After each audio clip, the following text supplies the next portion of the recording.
We are back on Get It Girl, and we're having some very smart conversations. We're so happy to have you here today, Claudia. Thank you so much. My pleasure. Oh, you're so pretty. We're loving this outfit. Yes, it's the skin, it's the hair. Yes. Right. What's the secret? Lots of secrets. Please tell us everything. There's a lot. First off is having, calm mind, calm skin. That's kind of it. So I will never have calm skin then. That's where it all begins. It really starts in the mind. I always say, be kind to your mind. If you can be kind to your mind, then you'll really see the results everywhere. Your gut, your skin, your hair, your nails, everywhere. I mean, I've never said #flawless in my life, but looking at your face, and now it is true. It is perfect. Not a pore. Just your skin is so silky and smooth looking. Thank you. Well, I do use good skin products.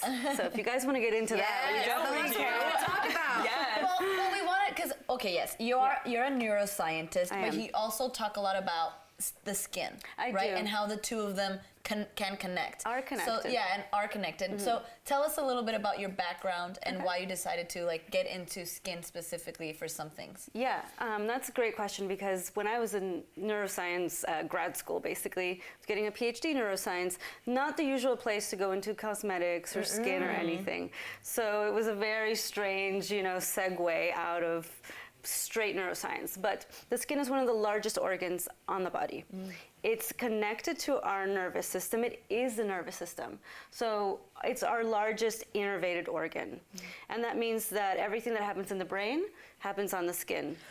Same reactions. Aging brain is going to get mirrored in aging skin. If you have some of inflammation in the body, it will get reflected on the skin.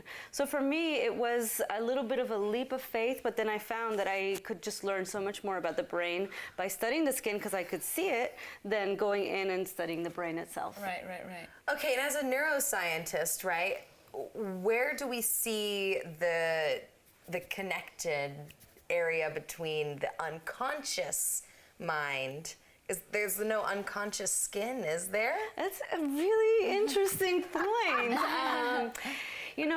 Consciousness isn't something that we can define yet. Yes. We don't understand exactly what consciousness is. It's hard to, it's like the ether. You can't really measure it yet. Yeah, we all have a different amount of pre-conscious. We have different, well, in terms of the science, we don't have a specific way to measure what exactly consciousness is. We have some ways. You can definitely tell the difference between a coma state and an alive conscious state. Okay, and do you see that in the skin? Like sometimes skin looks dead or looks sleeping? In a way, not that direct though. Oh, so good. consciousness, we're in a whole different level up here. This is what I do. My skin always sleeping. What's happening? It needs to wake up. I feel like wake it's up. dead. I have no color. Come on. No, let's bring it Look back down alive. a few notches into just like the physiology. So if you have, for instance, if you have stress, that's something that we all have. We all have stress every day at some point. If you have a high level of psychological stress that isn't controlled, then that's going to cause inflammation. On the skin, on the surface of the skin, you can see it as blotchiness. So if someone gets very nervous and all of a sudden the chest gets a little patchy.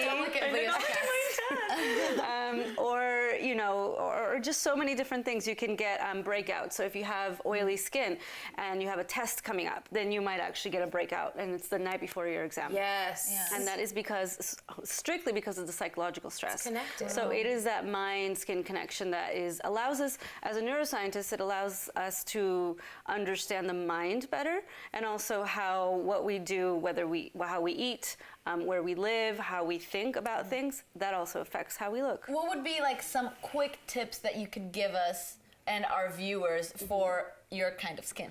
Without mentioning the products, things that we can do in our daily lives that don't entail our beauty products per se. Yeah. Things that you do as a routine. So again, it does come down to calming the mind. So meditation is a great thing, and I've practiced meditation for some years now, and it's just a matter of, you don't even have to know exactly how to do it. You can start by breathing and doing some really nice diaphragmatic breathing exercises that's going to lower the amounts of stress hormones in the body, and you'll see a result on the skin. Sleep is probably my favorite thing in the world.